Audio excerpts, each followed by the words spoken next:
Quick video on how to lower the rear seats in the new Mercedes A-Class.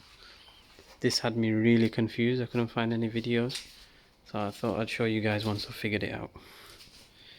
So it's actually quite straightforward. Open the boot.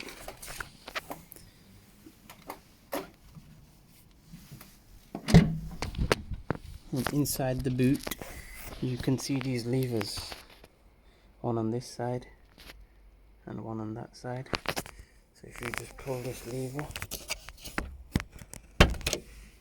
okay, just pull that lever,